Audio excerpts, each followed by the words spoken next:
Right now in Metairie, Louisiana, Marty, speak your mind. Hey, Bob, how you doing? Hello, Marty, doing well. Listening to your discussion tonight, and I think it's important that a little clarity be added. You were discussing the number of people who have died of AIDS. Yeah. I work in the medical field, and there is no one who dies from AIDS. People die from opportunistic infections secondary to AIDS. Well, so if you're going to disseminate information, make sure it's correct. Good point. Very good point there, Marty. Sure, if somebody dies from some AIDS complex, something, they die of pneumonia often, right? Right. Or they die of whatever. But sure, AIDS, their immunity has disappeared. Their immune system has crumbled, and so they die from whatever. But to say that they're dying from AIDS is good enough for general conversation. Well, medically speaking, it's wholly inaccurate. Well, you're going to have to call the Surgeon General, because I'm sorry, and you have to call them, because it says right here, those that die from HIV, there's 16 of every 100,000. So you'll have to correct USA Today, the Centers for Disease Control, your boss, who's undoubtedly said the same thing I've said to you, and a bunch of other people. Well, again, another important point I think that should be made about the discussion you're speaking about tonight. The euthanasia laws, if you will, that are being discussed that allow people who have terminal diseases and all this to take their own life. The only laws that have been framed from that are out on the West Coast, and they involve two opinions of physicians and all that. Wonderful. And it's nonsensical to come out here and banter about teenagers who get their heart broken. This is idiocy. If you want to address issues, speak to the issue. Don't banter about nonsense. All right, hey Marty, let me ask you a question. Do you believe that ideas have consequences? This is a ridiculous question. I agree. It's so stupid, but I figured I have to ask it.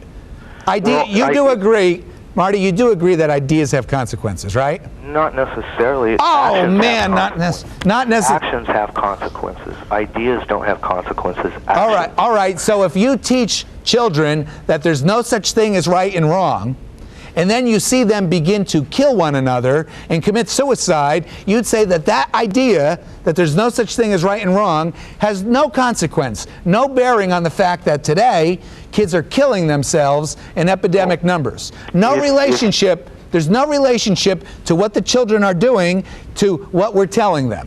If you need to frame it so broadly, and it is absurd to frame it so broadly. Marty, it is not the action, or it is not the idea of no right or wrong that kills. It is the teaching, which is an action of right or wrong. Well, that's the consequences, but it is absurd. Marty, you're drawing a silly fine line. Teaching is about ideas, all right? Teaching is not an action. When you tell someone a thought, that's an idea you're transmitting to them.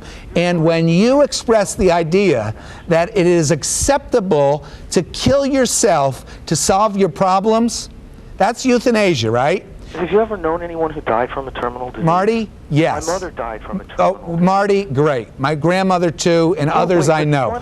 Marty, no, hold on and answer this question. Am I accurately describing euthanasia by saying that the philosophy is you can kill yourself to solve a problem?